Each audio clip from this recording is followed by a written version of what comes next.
জয়গুরু।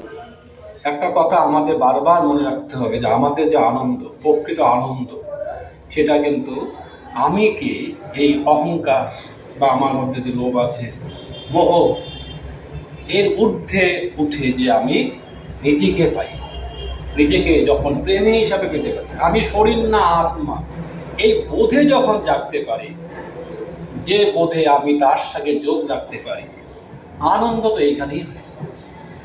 আমি যদি সংকীর্ণ হয়ে থাকি, তখন কি কারোর সাথে মেশা সম্ভব হবে? তো মনে হবে কি, ওর সাথে মেশা যাবে না, ও কোন জাতের, আমি কোন জাতের, ও তো বেশি সুন্দর না, আমি তো খুব সুন্দর, ও তো গরিব, আমি তো ধনী, তাহলে মেশা যায় না। না, এই যে আমরা রং খেলছি কেন? এই মিথ্যা অহংকারকে যাতে আমি রং দিয়ে ঢেকে রাখা হয় মাত্র। তখন তো আর কে ধনী, কে গরিব, কে কোন জাতের, তখন তো থাকবে না। তখন আমাদের একটাই পরিচয় দাঁড়ায়, আমরা এক আত্মা। আসলে রংটা তাৎপর্যটা এইখানে, যাতে সবার সাথে এইভাবে মিশতে পারি। এটা একটা ঘটনা আছে। একবার যখন কৃষ্ণ ছোট ছিল, তখন মাকে বললো যে রাধা এত ফর্সা সুন্দর, মিশতে পারে না।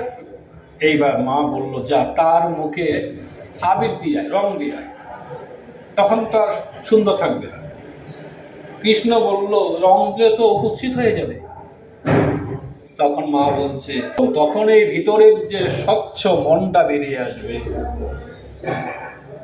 আমরা যখন ভিতরটাকে ঢেকে রাখি, বাইরে যতই সাজি, তখন কি সুন্দর দিয়ে সাজি, কি অহংকারে সাজি? বরং এই অহংকারকে ঢেকে দিলে ভিতরে সুন্দর মনটা বেরিয়ে আসে, অর্থাৎ আত্মা বেশি বেশি শুদ্ধ আত্মা, যা ঈশ্বরের সাথে যোগ করতে পারে। তখনই তো মানুষের প্রেম হবে না? আত্মার সাথে আত্মার মিলন, এটাই প্রেম। তখন অবশ্যই সবার সাথে মিশতে পারি। উৎসব মানে এরকম উৎসমুখী হওয়ার চেষ্টা করা, আত্মামুখী, ঈশ্বর হতে পারে, অর্থাৎ তাকে পাওয়ার আনন্দ পেতে পারি। এরকম ভাবে যদি আমরা চেষ্টা করি, অবশ্যই উৎসব আনন্দ মুখরিত হয়ে উঠবে। জয়।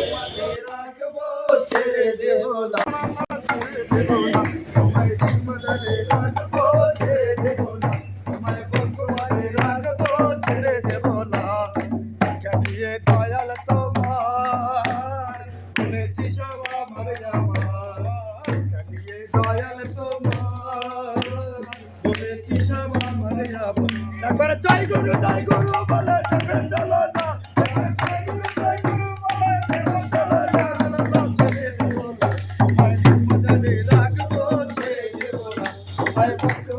রাখবো ছেড়ে দেব না,